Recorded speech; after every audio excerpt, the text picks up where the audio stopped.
અમારા પ્રદેશ અધ્યક્ષ શ્રીમાન C R પાટીલનો મંત્ર છે કે બૂથ પર તમારું તંત્ર મજબૂત હોવું જોઈએ। એના ભાગરૂપે ખેડા લોકસભામાં બંને જિલ્લાના એટલે ખેડાની 5 વિધાનસભા અને અમદાવાદની 2 વિધાનસભાથી ખેડા લોકસભાની સાથે સાથ વિધાનસભાના 2035 બૂથના પ્રમુખોનું આજે અહીં નડિયાદ ખાતે સંમેલન છે।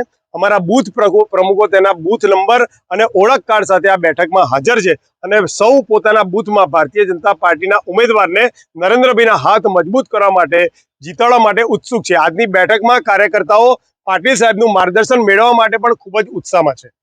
ખાસ કરીને શું આજે ઉદ્દેશ્યને શું કયા સબ્જેક્ટ પર ખાસ ચર્ચા કરવામાં આવશે?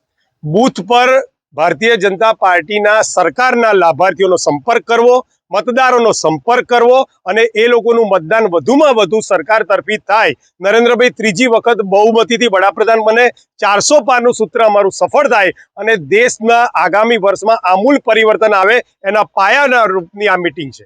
ખાસ કરીને સક્રિય આ વખતે જે ઉમેદવાર છે તે કોંગ્રેસ ભારતમાં